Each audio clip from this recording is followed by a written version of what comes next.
12:45 මේ ශ්‍රී ලංකා ගුවන්විදුලි සංස්ථාවයි. මෙන්න ප්‍රවෘත්ති සංස්කරණය ඉනුකාබ්‍රෝහිය ප්‍රකාශය බද්‍රජිත් සෞම්‍ය. දේශපාලන සිරකරුවන් මෙරට නොමැති බවට අගමැතිගෙන් ප්‍රකාශයක්. මේ වසරේදී නිවාස 11,000ක් ඉදිකිරීමට සැලසුම්. ජාතික සංවර්ධනයට සිළු මාධ්‍ය දායක විය යුතු බව ජනමාධ්‍ය ඇමති කියයි. පාස්කු කොමිසමේ වාර්තාවේ අඩුපාඩු සකස් කිරීමට පියවර. මද්‍රව්‍ය ජාවාරම්කරුවන් ඇතුළු පාතාලයේ මැඩලීමට මෙහෙයුම්. රටේ ජාතික සමගිය කඩාකප්පල් කිරීමට කිසිවෙකුට ඉඩ දිය නොහැකි බව අධිකරණ ඇමති පවසයි. ක්‍රීඩාව පදනම් කරගත් විශ්වවිද්‍යාලයක් කුසලතා මට්ටමින් ප්‍රධාන පාසල්වලට දරුවන් ඇතුළත් කරගැනීමේ ක්‍රමවේදයක්. මහජන උද්ඝෝෂණ මර්ධනයට මියන්මාර පොලිසිය අවිභාවිත කරයි. දේශීය කිරි නිෂ්පාදනය 40% වන අතර 60% විදේශවලින් ආනයනය කරන බව අග්‍රාමාත්‍ය මහින්ද රාජපක්ෂ මහතා පවසයි. මෙරට සතු කිරි ගොවිපළ සංඛ්‍යාව ලක්ෂ 3ක් පමණ වේ. පාර්ලිමේන්තු මන්ත්‍රී බුද්ධික පතිරණ මහතා පාර්ලිමේන්තුවේදී අද නැගූ ප්‍රශ්නයකට පිළිතුරු දෙමින් අග්‍රාමාත්‍යවරයා මේ බව ප්‍රකාශ කළේය. මෙහිදී අදහස් දැක්වූ අමාත්‍ය මහින්දානන්ද අලුත්ගමගේ මහතා වසර 2024 වන විට දේශීය කිරි නිෂ්පාදනය 80% දක්වා වර්ධනය කිරීම අපේක්ෂාව බව පැවසීය.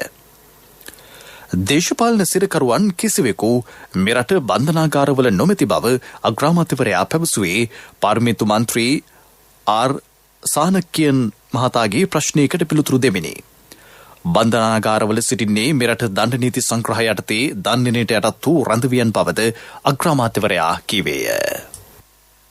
ශ්‍රී ලංකා දණ්ඩ නීති සංග්‍රහය යටතේ හෝ මෙරට පවත්නා වෙනත් කිසියම් නීතියක් යටතේ දඬුවම් ලබා දී ඇති සිරකරුවන් හෝ සැකකරුවන් අතරින් දේශපාලන චෝදනා මත සිරගත කොට ඇති හෝ රඳවා ඇති කිසිවෙකු මේ වන විට ශ්‍රී ලංකා බන්ධනාගාර තුළ නොමැති බවට මේ කරු සභාවට කියන්න කැමැතියි. COVID-19 හේතුවෙන් මෙරට සුළු හා මධ්‍ය පරිමාණ ව්‍යාපාරිකයෝ දැඩි පීඩනයකට ලක් වූහ. ඔවුන් ශක්තිමත් කිරීමට රජය පියවරගෙන ඇතැයි පාර්ලිමේන්තු මන්ත්‍රී කෝකිලා COVID-19 හේතුවෙන් මෙරට සුළු හා මධ්‍ය පරිමාණ ව්‍යාපාරිකයෝ දැඩි පීඩනයට ලක් වූහ. ඔවුන් ශක්තිමත් කිරීමට රජය පියවර රැසක් ගෙන ඇතැයි පාර්ලිමේන්තු මන්ත්‍රී කෝකිලා ගුණවර්ධන මහත්මියගේ ප්‍රශ්නයකට පිළිතුරු දෙමින් අග්‍රාමාත්‍යවරයා පැවසීය. කරු කතානායකතුමනි COVID-19 වසංගත තත්ත්වය යමේ සුළු හා මධ්‍යම පරිමාණ ව්‍යාපාරයන් ව්‍යාපාරික කටයුතු දැඩි ලෙස බලපෑමට ලක් වූවත් ඔවුන්ගේ ව්‍යාපාරය යළි නගා සිටීම සඳහා පොදු රජය විසින් වරින් වර ක්‍රියාමාර්ග රැසක් කරන් තියෙනවා. මෙහිදී අදහස් දැක්වූ රාජ්‍ය අමාත්‍ය අජිත් නිවාර් කබ්‍රාල් මහතා සුළු හා මධ්‍ය පරිමාණ ව්‍යාපාරිකයන්ට ආර්ථික පැකේජයක් ලබා දුන් බව පැවසීය. ඊට අමතරව ශ්‍රී ලංකා මහ බැංකුව ණය සහන පැකේජයක් ලබා දීම හා රජයේ නව මුල්‍ය ප්‍රතිපත්තිය අනුව අඩු පොලියට ණය පහසුකම් ලබා දී ඇතැයි සඳහන් කළේය.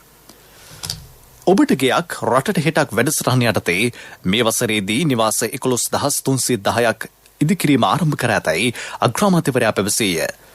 පාර්ලිමේන්තු මන්ත්‍රී ලලිත් එල්ලාවල මහතාගේ ප්‍රශ්නයකට පිළිතුරු දෙමින් මහින්ද රාජපක්ෂ මහතා මේ බව පැවසීය. 20 වර්ෂයේ ආරම්භ කරන ලද ඔබට ගියක් රටට හෙටක් වැඩසටහන යටතේ සෑම ග්‍රාම නිලධාරී වසමකින් ආර්ථික දුෂ්කරතාවයෙන් පසුවන తాවකාලික නිවාසවල පදිංචි පවුලක් සමග ප්‍රමුඛත්වයේ මත තෝරා ගනිමින් සහභාගීත්ව ප්‍රවේශයේ යටතේ නිවාස ඉදිකිරීම සිදු කරමින් පවතිනවා. මේදී සෑම නිවාසකම සඳහා රුපියල් ලක්ෂ 6ක ආධාර මුදලක් ඉදිකිරීමේ ප්‍රගතිය මත අධීර වශයෙන් ලබා දෙනවා. ඒ අනුව 2021 2 දිනට වැඩ ආරම්භ කරන ලද නිවාස සංඛ්‍යාව 11,310යි. මෙහිදී අදහස් දැක්වූ රාජ්‍ය අමාත්‍ය ඉන්දි කනුරුද්ධ මහතා ඔබට ගෙයක් නිවාස වැඩසටහන යටතේදී ඉකුත් වසරේදී පවුල් 5,000ක් නිවාසවල පදිංචි කර ඇතැයි පැවසීය. සීපත නිවාස වැඩසටහන යටතේ රාජ්‍ය සේවකයන්ට මැතිවරණ කොට්ටාස මට්ටමින් නිවාස ඉදිකෙරේ. රටේ සංවර්ධනයේ රජයේ සංවර්ධන වැඩපිළිවෙලක් ලෙස නොව ජාතික සංවර්ධනයක් ලෙස අර්ථ ගැන්වීමට ජනමාධ්‍ය අමාත්‍යාංශයට විශාල කාර්යභාරයක් පැවරී ඇතැයි ජනමාධ්‍ය අමාත්‍ය ආචාර්ය කිහිලිය රම්කවැල්ල මහතා පවසයි. ජනමාධ්‍ය අමාත්‍යාංශයේදී අද පෙරවරුවේ පැවති සෞභාග්‍යයේ පුනරුදය පිළිබඳ මාධ්‍ය ප්‍රධානීන් දැනුවත් කිරීමේ හමුවට එක්වෙමින් අමාත්‍යවරයා මේ බව කීවේය. රටේ සංවර්ධන වැඩපිළිවෙල බොහෝ විට රජයට පක්ෂපාතී සංවර්ධනයක් ලෙස අර්ථ දැක්වීම නිසා ඒ දෙස පාක්ෂික මානසිකත්වයෙන් බැලීමට ජනතාව පුරුදු වී සිටිති. නමුත් බලයේ සිටින රජයක් සංවර්ධනයේදී ජාතික අවශ්‍යතා සැලකිල්ලට ගනිමින් සංවර්ධන උපාය මාර්ග ක්‍රියාත්මක කරයි. ඒ පිළිබඳ නිසි අයුරින් ජනතාව දැනුවත් කිරීමට ජනමාධ්‍ය අමාත්‍යාංශය ඇසිදිසි සංවර්ධන පෙරමග ඔස්සේ විශේෂ වැඩසටහනක් ක්‍රියාත්මක කරන බව අමාත්‍යවරයා සඳහන් කළේය. ජනතාවට බියෙන් සැකින් තොරව ජීවත් විය හැකි සමාජයක් නිර්මාණය කරන බව මහජන ආරක්ෂක අමාත්‍ය රියද් අඩ්නාල් සරත් වීරසේකර මහතා පවසයි. ඒ සඳහා කප්පම්කරුවන්, වංචනිකයන්, මත්ද්‍රව්‍ය ජාවාරම්කරුවන්, ත්‍රස්තවාදීන් මෙන්ම පාතාලය සමාජයෙන් තුරන් කළ යුතුය. ජනාධිපති ගෝඨාභය රාජපක්ෂ මැතිතුමාගේ මූලිකත්වයෙන් ආරක්ෂකාංශවල සහභාගීත්වයෙන් ඒ සඳහා මෙහෙයුම් මේ වන විට ක්‍රියාත්මක බව හෙතෙම සඳහන් කරයි. ජාතික ගුවන්විදුලියේ සුභාරතී සංවාද මණ්ඩපයට අද එක්වෙමින් ඔහු මෙම අදහස් පළ කළේය. ජාතික ආරක්ෂාව තහවුරු කිරීමට අවශ්‍ය ක්‍රියාමාර්ග විධිමත්ව ගෙන ඇත. යහපාලන ආණ්ඩු සමයේ ජාතික ආරක්ෂාව අඩාලව පැවතීම 2019 වසරේ අප්‍රේල් 21 වන දින සිදු වූ පාස්කු ප්‍රහාරයට හේතු විය. එකල බුද්ධ්‍යංශ අඩපණ කිරීමට කටයුතු කිරීමද මීට බලපෑ බව හිතම පෙන්වා දුන්නේය. පාස්කු ප්‍රහාරය පිළිබඳ විමර්ශනය කිරීමට පත් කළ ජනාධිපති කොමිසමේ වාර්තාව සැලකිල්ලටගෙන මීට ඉහතදී නීතිපතිවරයා වෙත ඉදිරිපත් කළ ලිපිගොනු 8හි අඩුපාඩු සකස් කර නැවත නීතිපතිවරයා වෙත ඉදිරිපත් කිරීමට නියමිතයි. ඉන් අනතුරුව අදාළ පාර්ශවයන්ට එරෙහිව නඩු ගොනු කිරීමට නීතිපතිවරයා කටයුතු කරනු ඇතැයි සරත් වීරසේකර අමාත්‍යවරයා පැවසීය.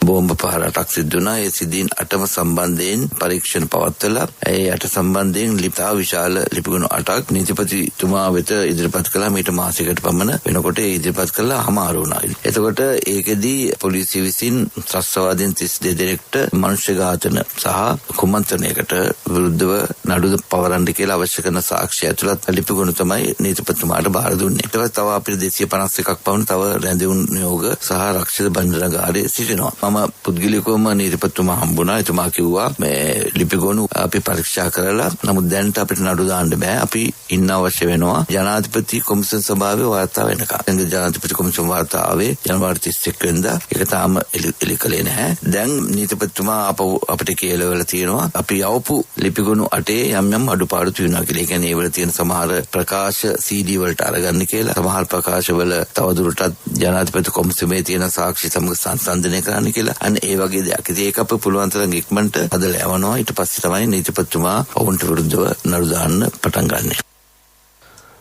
සමාජයේ වංචා දූෂණ සිදු කරන අපරාධකරුවන්ට එරෙහිව දැඩිව නීතිය ක්‍රියාත්මක කෙරේ. අපරාධකරුවන්ගේ ඡායාරූප මාධ්‍ය ඔස්සේ හෙළිදරව් කිරීමට පියවර ගැනේ. ඊට එරෙහිව ඇතැම් නීතිඥවරුන් සහ මානව හිමිකම් ක්‍රියාකාරීන් කටයුතු කිරීම නිසා මේ දක්වා එම පියවර ක්‍රියාත්මක කිරීමට නොහැකි වී ඇතැයි ඔහු පැවසීය. යාපනයේ විශ්වවිද්‍යාල පරිශ්‍රය තුළ LTT සංවිධානයට අයත් පිළිරුවක් හෝ ස්මාරකයක් ඉදිකිරීමට වත්මන් රජය යටතේ කිසිදු ඉඩක් නොදෙන බව ආචාර්ය සරත් වීරසේකර මහතා අවධාරණය කළේය.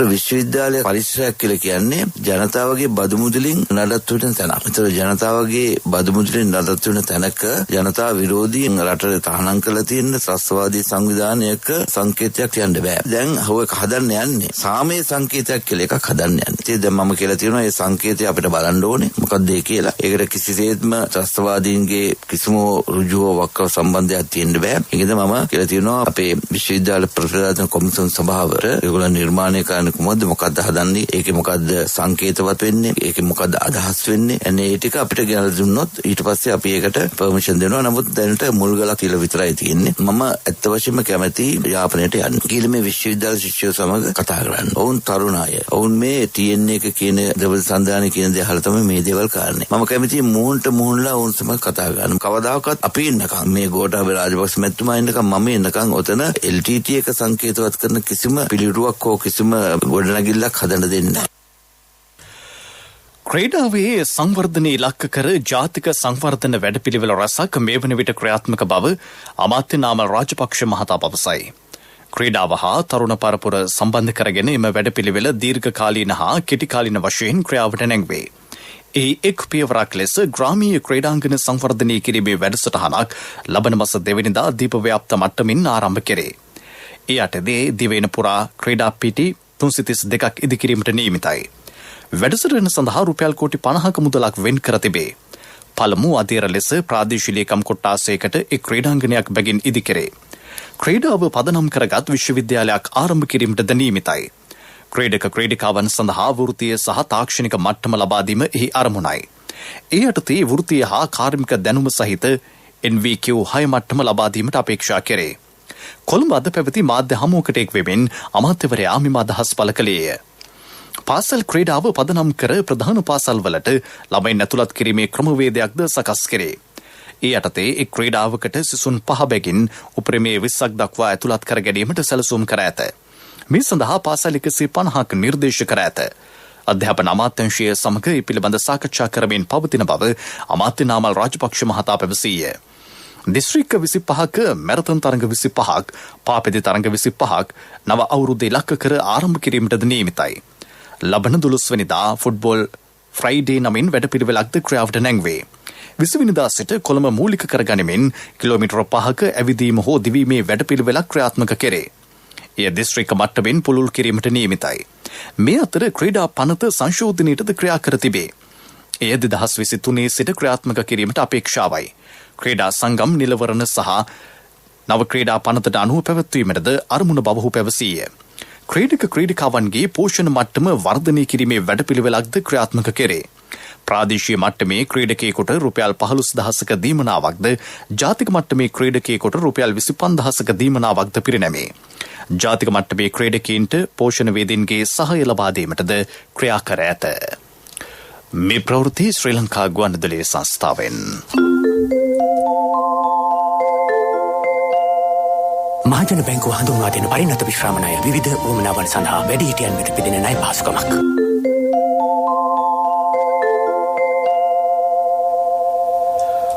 රටේ ජාතික සමගිය එක් පුද්ගලයෙකුට හෝ කණ්ඩායමකට කඩාකප්පල් කිරීමට ඉඩ දිය නොහැකි බව ඇමති අලි සබ්රි මහතා පවසයි. රටක් ලෙස දුරගමනක් යාමට නම් සිළු දෙනා ශ්‍රී ලාංකික සහෝදරත්වයෙන් සිටිය යුතුය. කළුතර කටුකුරුන්ද ඈතගම ශ්‍රී සුමනාරාම විහාරස්ථානයේ අභිනව ධාතු මන්දිරය හා දේව මන්දිරය විවෘත කිරීමේ අවස්ථාවට එක්වෙමින් ඇමතිවරයා මේ බව කීවේය. බුදුදහමෙන් යහපත් ආලෝකයක් ලබාගත හැකිය. බෞද්ධ ඉගැන්වීම් තුළින් ජාතින් හා ආගම් අතර සමගිය හා සහජීවනය පෙන්වා දෙන බව හෙතෙම පවසයි. දිවයින පුරා ඊයේ මද්‍රව්‍ය වැටලීම් 30කට වැඩි සංඛ්‍යාවක් සිදු කර ඇතැයි පොලිස් මාධ්‍ය ප්‍රකාශක නියෝජ්‍ය පොලිස්පති අජිත් රෝහණ මහතා පවසයි. හෙරොයින් මද්‍රව්‍ය සමග ගල්කිස්ස, අත්තිඩිය හා කොටහේන ප්‍රදේශවලදී පුද්ගලයන් 2 දෙනෙකු සහ බොරැල්ලේදී කාන්තාවක අත්අඩංගුවට ගෙන තිබේ.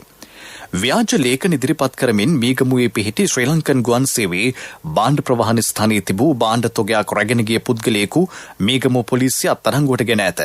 ඒ සඳහා තීරු බදු ගෙවූ බවට ව්‍යාජ ලේඛන ඉදිරිපත් කර තිබූ බවට ලැබුණු පැමිණිල්ලකට අනුව මෙම අත්අඩංගුවට ගැනීම සිදු කර ඇත. වත්තල ප්‍රදේශයේ පදිංචි මෙම සැකකරු ලබන 22 වෙනිදා දක්වා රක්ෂිත බන්ධනාගාරගත කර ඇත. නිරෝධායන මෙහෙයුම් තවදුරටත් ක්‍රියාත්මක බව අජිත් රෝහණ මහතා කියයි. අන්තර්ජාලය හා සමාජ මාධ්‍ය ජාලා උපයෝගී කරගනිමින් ලබන 14 වෙනිදා විවිධ උත්සව හා සාද සංවිධාන කර ඇති බවට තොරතුරු ලැබී තිබේ. සෞඛ්‍ය බලධාරීන්ගේ අවසරයකින් තොරව එවැනි දෑ සංවිධාන කිරීම නීති විරෝධී වෙයි. ඇතැම් පෙරේස් අන්තර්ජාලය හරහා මුදල් රැස් කරමින් සිටින බව වාර්තා වේ. එවැනි වංචනික ක්‍රියාවලට හසු නොවන ලෙස ඔහු තරුණ ප්‍රජාවගෙන් ඉල්ලීමක් කරයි.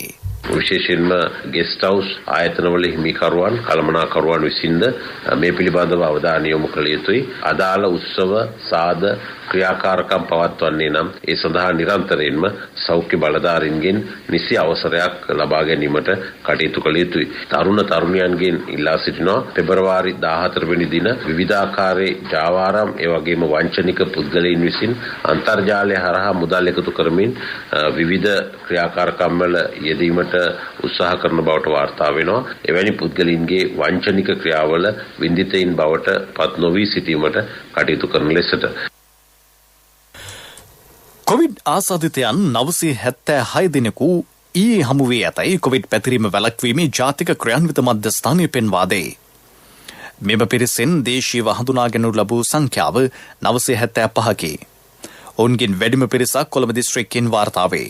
එම සංඛ්‍යාව 252කි. මිනුවන්ගොඩ සහ කොළඹ මත්ස්‍ය වෙළඳපොළට සම්බන්ධ පොකුරෙන් වාර්තා වන සම්පූර්ණ ආසාදිතයන්ගේ සංඛ්‍යාව 67605කි. ඉන් පුද්ගලයෝ 63659 දෙනෙක් පූර්ණ සුවය ලබා රෝහල් වලින් පිටව ගොස් සිටිති. මේ වන විට දිවයිනෙන් වාර්තා වන සමස්ත ආසාදිතයන්ගේ සංඛ්‍යාව 71210ක් දක්වා ඉහළ ගොස් තිබේ. ඉන් පූර්ණ සුවය ලබා ඇති සංඛ්‍යාව 65052ක් බව එම මධ්‍යස්ථානයේ පවසයි. තවදුරටත් ප්‍රතිකාර ලබන සංඛ්‍යාව 5788කි. එමෙන්ම ඊයේ තවත් කොවිඩ් මරණ 5ක් වාර්තා විය. ඒ අනුව මෙරට කොවිඩ් වැළඳීමෙන් මියගිය සංඛ්‍යාව 370ක් දක්වා ඉහළ ගොස් තිබේ. ඊයේ සිදු කළ PCR පරීක්ෂණ සංඛ්‍යාව 14402කි. ත්‍රිකුණාමලය කුච්චවේලි ප්‍රාදේශීයකම් කොට්ටාසේ ව්‍යාපාරිකයන්ට සහ විවිධ පුද්ගලයන්ට දීර්ඝකාලීන බදු සහන පදනම මත ලබා දී ඇති ඉඩම් වලින් රජයට බදු ලෙස අයවිය යුතු රුපියල් කෝටි 34කට වැඩි මුදලක් ගෙවීම පැහැර ඇතැයි අනාවරණ වෙයි. කුච්චවේලි ප්‍රාදේශීයකම් කොට්ටාසේ කමුරුපිට්ටි නැගෙනහිර ඉරක්කණ්ඩි පාලම සලපී ආරු පාලම අතර ප්‍රධාන මාර්ගය හා වෙරළ තීරයේ ඉඩම් භාවිත කළ 7 දෙනෙකුගෙන් රජයට අයවිය යුතු මුදල් ප්‍රමාණය රුපියල් කෝටි 17ක බව මෙහිදී අනාවරණ වී තිබේ. ඉදිරියේදී රට පුරා මෙවැනි ගැටලු සොයා බලා එම මුදල් අය කර ගැනීමට හෝ එම ඉඩම් යලි රජයට අත්පත් කර ගැනීමට ක්‍රියා කරන බව ඇමති එස්.එම්. චන්ද්‍රසේන මහතා පවසයි. ශ්‍රී ලංකා ගුවන්විදුලි සංස්ථාව දීපව්‍යාප්තව විහාරස්ථානවල සංවිධානය කරන රතන සූත්‍රය සජ්ජායනා කිරීමේ වැඩසටහනේ 106 වැන්න කෑගල්ල හෙට්ටිමුල්ල ඓතිහාසික මාකුරාව විහාරස්ථානයේදී අද පැවැත්වේ.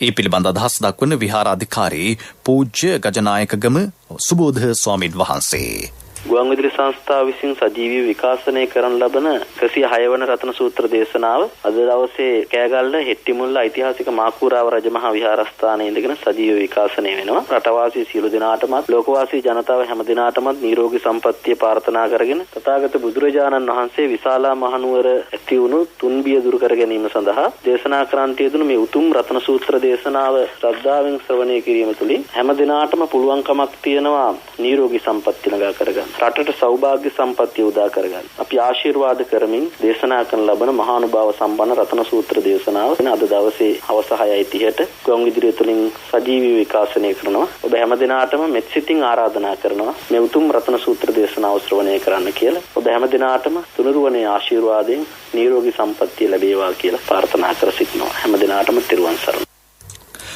රතන සූත්‍රය සජ්ජායනයේ පස්වරු 6:30 සිට ශ්‍රී ලංකා ගුවන්විදුලි සංස්ථාවේ වෙළඳ සේවය, සිටි FM සේවය සහ සියලුම ප්‍රාදේශීය සේවා ඔස්සේ විසුරුවා හැරේ. මීළඟට ප්‍රමුඛ පුවත. මහජන බැංකුව හඳුන්වා දෙන පරිණත විශ්‍රාම ණය විවිධ වුවමනාවන් සඳහා වැඩිහිටියන් වෙත පිදෙන ණය පහසුකමක්. මෙච්චර අඩු පොලියකට අපේම දරුවෝ වගේ අපට සැලකිල්ල. ප්‍රමුඛතම පුවත ඔබ වෙත ගෙනෙන්නේ සිද්ධාලේප ලක්වියාව. ශ්‍රී ලංකා ක්‍රිකට් ආයතනයේ පාර්ලිමේන්තුවේ පොදු ව්‍යාපාර පිළිබඳ කාර්යක සභාව හෙවත් කෝප් කමිටුව හමුවට හෙට කැඳවා ඇතැයි එහි සභාපති මහාචාර්ය චරිත හේරත් මහතා පවසයි. මෙහිදී ශ්‍රී ලංකා ක්‍රිකට් ආයතනයේ 2017 සහ 2018 මුල්‍ය වර්ෂවලට අදාළ විගණකාධිපති වාර්තාව සහ එහි කාර්ය සාධනය පිළිබඳ විමර්ශනය කිරීමට නියමිතයි. මීට පෙර කීප වතාවක් ශ්‍රී ලංකා ක්‍රිකට් ආයතනයේ කෝප් කමිටුව හමුවට කැඳවනු ලැබින. කෝප් කමිටුව හෙට පස්වරු 2ට පාර්ලිමේන්තුවේදී රැස්වීමට නියමිතයි. ප්‍රමුඛතම පුවත ඔබ වෙත ගෙන ආවේ සිද්ධාලේප ලක්වියාව.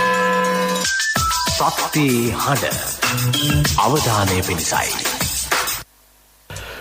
යටියන්තොට ප්‍රාදේශීය සභා බල ප්‍රදේශයේ ගරාගොඩ වැරල්ල හේන පැරණි මාර්ගයේ දෙපස පවුල් 25ක් පමණ පදිංචි වී සිටිති. යටියන්තොට නගරයට ප්‍රවේශ වීම සඳහා පහසු කෙටි මාර්ගයේ ලෙස ජනතාව මේ භාවිත කරති.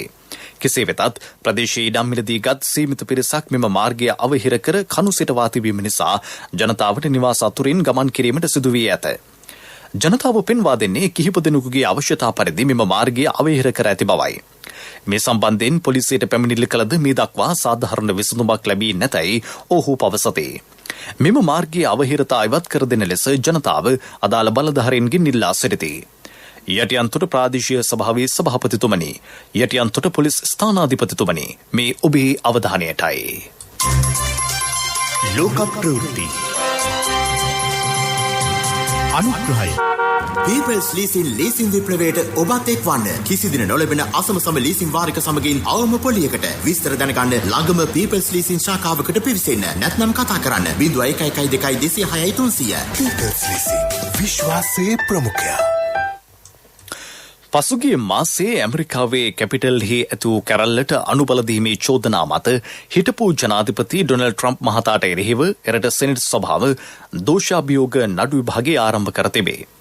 ට්‍රම්ප් මහතා මේ වන විට බලයේ නොසිටින බැවින් සෙනෙට් සභිකයන් නඩු විභාගයේ ව්‍යවස්ථානුකූල භාවය පිළිබඳ විවාද කිරීම ආරම්භ කර ඇතිබේ. ඩෙමොක්‍රටික් පක්ෂයේ ජිමි රස්කින් මහතා පැමිණිල්ල වෙනුවෙන් නායකත්වයේ දෙයි. ඔහු පෙන්වා දෙන්නේ ජනාධිපතිතුරේ අවසන් සති කිහිපයේදී ජනාධිපතිවරයාගේ හැසිරීම මෙහිදී සැලකිල්ලට ගන්නා බවයි. ට්‍රම්ප් මහතාගේ ආරක්ෂක කණ්ඩායමේ ප්‍රධානය වන ග්‍රෝස් කැස්ටර් ප්‍රකාශ කළේ තවදුරටත් බලයෙන් නොමැති ජනාධිපතිවරයෙකු වෙනුවෙන් ඉදිරිපත් කරන දෝෂාභියෝගයකින් පළක් නොවන බවයි. මෙය ජනාධිපතිවරයාට ඉදිරිපත් වූ දෙවෙනි දෝෂාභියෝගයයි.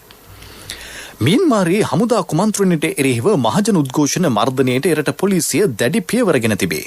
විරෝධතාකරුවන් සමග ඇතු ගැටුම්වලදී පොලිසිය සජීවී ජීව උණ්ඩ භාවිත කළ බවට තොරතුරු වාර්තා වේ. වෙඩිවැදුණු පුද්ගලයෙකුගේ තත්ත්වය බරපතල බව එරට ප්‍රාදේශීය මාධ්‍ය වාර්තා කරයි. උද්ඝෝෂකයන් විසිරුවා හැරීම සඳහා ජල ප්‍රහාර රබර් උණ්ඩ භාවිත කර තිබේ. නයිපයිටාවෙහි උද්ඝෝෂකයන් පලවා හැරීමට පොලිසිය සිදු කළ වෙඩි තැබීම්වලදී පුද්ගලයෝ දෙදෙනෙක් තුවාල ලැබූහ. තුවාල ලැබූ කාන්තාවක අසාධ තත්ත්වයේ පසුවන බව වාර්තා වේ. ස්පාඤ්ඤයේ කොරෝනා ආසාදිතයන්ගේ සංඛ්‍යාව මිලියන 3 ඉක්ම වේ. ගත පැය 24 තුළදී අලුතින් ආසාදිතයන් 16,000කට වැඩි පිරිසක් හඳුනාගෙන තිබේ. එම කාලයේදී මීගේ සංඛ්‍යාව 766ක් බව එරට සෞඛ්‍ය අමාත්‍යාංශය පවසයි. මේ දක්වා එරටින් මරණ 63,000ක් වාර්තා වේ. පීපල්ස් ලීසින් විප්ලවයට ඔබත් එක්වන්න. කිසිදින නොලැබෙන අසම ලීසින් වාරික සමගින් අවම පොලියකට විස්තර දැනගන්න ළඟම පීපල්ස් ලීසින් ශාඛාවකට පිවිසෙන්න. නැත්නම් කතා කරන්න 0112 206 300. පීපල්ස් ලීසින් විශ්වාසයේ ප්‍රමුඛයා. පිරසර සංවර්ධනයක පුවත් සම්පින්ඩනය සංවර්ධන පුවත්.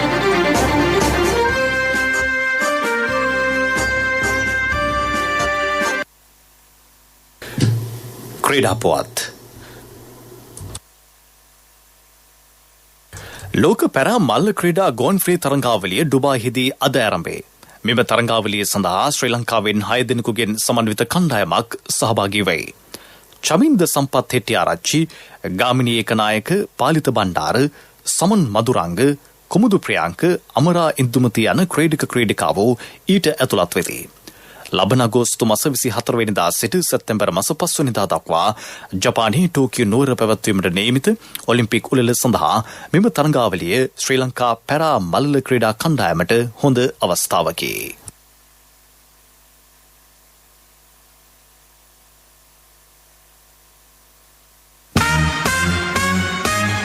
ව්‍යාපාරික පුවත් ඔබ වෙත ගෙන එන්නේ 2021 වසරේ පළමු ශ්‍රේණියට ඇතුළු වන පුංචි හපනුන්ට ජාතික ඉදිරි කිරීමේ බැංකුවේ හපන් ගිණුමෙන් රුපියල් 1000ක තැන්පතුවක්. ඔබේ මුදලට සුරක්ෂිතම ස්ථානය ජාතික ඉදිරි කිරීමේ බැංකුව. ශ්‍රී ලංකාවේ සංචාරක ව්‍යාපාරය ප්‍රවර්ධනය කිරීම සඳහා ශ්‍රී ලංකන් ගුවන් සේවය සමග බණ්ඩාරනායක අනුස්මරණ ජාත්‍යන්තර සම්මන්ත්‍රණ ශාලාව එක්වේ. රටේ ප්‍රමුඛ රැස්වීම් සිදුවීම් සහ උත්සව සඳහා සත්කාරකත්වයේ සපයන බණ්ඩාරනායක සම්මන්ත්‍රණ ශාලාව රටට පැමිණෙන සංචාරකයන් සඳහා අවශ්‍ය රැස්වීම් උත්සව ඇතුළු වැඩසටහන් පැවැත්වීමට අවශ්‍ය සහාය ලබා දීමට ඉදිරිපත්ව සිටී. මෙම සම්මන්ත්‍රණ ශාලාව තුළ නවීන පහසුකම් පවතින අතර ජාත්‍යන්තර මට්ටමේ ඕනෑම ආකාරයක සමුළුවක්, සම්මන්ත්‍රණයක්, ප්‍රදර්ශනයක් හෝ විවාහ මංගල්‍යයකට උවද පහසුකම් සපයයි. ශ්‍රී ලංකන් එයාලයින් සංචාරකින්ට ගැලපෙන ලෙස සකස් කළ නිවාඩු පැකේජ් මගින් විවේක අවස්ථා මෙන්ම ව්‍යාපාරික ගනුදෙනු සඳහාද පහසුකම් ලබා දීමට අපේක්ෂා කරයි. ව්‍යාපාරික පුවත් ඔබ වෙත ගෙන ආවේ 2021 වසරේ පළමු ශ්‍රේණියට ඇතුළු වන පුංචි හපනුන්ට ජාතික ඉදිරි කිරීමේ බැංකුවේ හපන් ගිණුමෙන් රුපියල් 1000ක තැන්පතුවක්. වැඩි පොලියක්, ඉතුරු ගිණුමට 100% රාජ්‍ය ආරක්ෂාව, ශිෂ්‍යත්ව විභාගය සඳහා ආදර්ශ ප්‍රශ්න පත්‍ර කට්ටල් සහ දිවයින පුරා විහිදුණු ශාඛා ජාලය හා තැපැල් උපතැපැල් කාර්යාල ජාලය මගින් ගනුදෙනු කිරීමේ හැකියාව. ඔබත් අදම ඔබේ සිඟිත්තාගේ අනාගතය වෙනුවෙන් හපන් ගිණුමක් කරමන්න. කොන්දේසි අදාළ වේ. ඔබේ මුදලට සුරක්ෂිතම ස්ථානය ජාතික ඉදිරි කිරීමේ බැංකුව. ආර්ථික පුවත් ආවරණය යුතුයකම් වගකීම් එක්ක සල්ලි ඉතුරු කරන්න ලේසි නෑ. ඔබේ ස්ථාවර තැන්පතට ආකර්ෂණීය පොලියක් හා ආරක්ෂාවක් දෙන්න අපි පොරොන්දු වෙන්නේ ඒකයි. LOLC Finance ස්ථාවර තැන්පතු ඉතිරිය උතුරන්න. 2001 දෙසැම්බර් 13 වෙනි දින නීතිගත කරන ලද LOLC Finance PLC ICRA Lanka limited වෙතින් SLA ස්ථාවර ශ්‍රේණිය ලබා ඇත. 2011 අංක 42 දරන මුදල් ව්‍යාපාර පනත යටතේ ශ්‍රී ලංකා මහා බැංකුවේ මුදල් මණ්ඩලය වෙතින් බලපත්‍රලාභී මුදල් සමාගමකි. දකුණු පළාතේ සහ රත්නපුර මොන්රාගල යන දිස්ත්‍රික්කවල මෙවර මහකන්නේ ගොවින්ගේ වී මෙට්‍රික් ටොන් 30000ක් සහතික මිල යටතේ මිලදී ගැනීමට සැලසුම් කර ඇතැයි වී අලෙවි මණ්ඩලයේ දකුණු කලාප කළමනාකරු සේනානායක මහතා පවසයි. ඒ සඳහා අවශ්‍ය ප්‍රතිපාදන මහා භාණ්ඩාගාරය වෙන් කර ඇතැයි හිතම කියයි. මේ මාස සිට වී මිලදී ගැනීම සිදු කෙරේ. හම්බන්තොට දිස්ත්‍රික්කයෙන් වී කිලෝ කෝටියක් මිලදී ගැනීමට සැලසුම් කර ඇතැයි ඔහු සඳහන් කරයි. මෙතන වැඩ කිරිගහට යන්න වගේලු. ඇත්තද මල්ලි? නැතුව ළමයිට උගන්වන්න, ගෙවල් හදන්න, ඉඩම් ගන්න. බිස්නස් කරන අයමයි ගොඩක් ඉනවලුනේ. ඔව්. අනිකෙන හැම කෙනාම දියුණු වෙනවනේ. අක්කලට නිසා කියන්නේ ත්‍රිවිල් එලෝපු මට වෑන් එකට පාර පෙන්නුවෙත් මෙතන ඉන්නේ. මේ තියෙන්නේ තැන. ඔබේ ඕනම අවශ්‍යතාවයකට සුදුසු මූල්‍ය විසඳුම් දෙන එන අය දියුණු වෙන. දියුණු වෙන අය එන LOLC සමූහය. එන්න දියුණු වෙන්න. කාලගුණ වාර්තාව. දිවයිනේ බොහෝ ප්‍රදේශවලට වැසි රහිත කාලගුණ තත්ත්වයක් පවතී. මධ්‍යම සබරගමුව සහ ඌව පළාත්වලත් ගාල්ල සහ මාතර දිස්ත්‍රික්කවලත් උදෑසන කාලයේදී මීදුම් සහිත තත්ත්වයක් ඇති වී හැකි බව කාලගුණ විද්‍යා දෙපාර්තමේන්තුව පවසයි. ප්‍රවෘත්ති අවසන් කිරීමට පෙර යලි සිරස්තල. දේශපාලන සිරකරුවන් මෙරට නොමැති බවට අගමැතිගෙන් ප්‍රකාශයක්. මේ වසරේදී නිවාස 11000ක් ඉදිකිරීමට සැලසුම්. ජාතික සංවර්ධනයට සියලු මාධ්‍ය දායක විය යුතු බව ජනමාධ්‍ය ඇමති කියයි. පාස්කෝ කොමිෂන් වාර්තාවේ අඩුපාඩු සකස් කිරීමට පියවර. මද්‍රව්‍ය ජාවාරම්කරුවන් ඇතුළු පාතාලයේ මැඩලීමට මෙහෙයුම්. රටේ ජාතික සමගිය කඩාකප්පල් කිරීමට කිසිවෙකුට ඉඩ දිය නොහැකි බව අධිකරණ ඇමති පවසයි. ක්‍රීඩාව පදනම් කරගත් විශ්වවිද්‍යාලයක් කුසලතා මට්ටමින් ප්‍රධාන පාසල්වලට දරුවන් ඇතුළත් කර ගැනීමේ ක්‍රමවේදයක්. මහජන උද්ඝෝෂණ මර්ධනයට මියන්මාර් පොලිසිය අවිභාවිත කරයි. දිවා ප්‍රවෘත්ති ඉන් සමාප්තයි. අපගේ මීළඟ ප්‍රධාන ප්‍රවෘත්ති ප්‍රකාශය සවස 6ට බලාපොරොත්තු වන්න.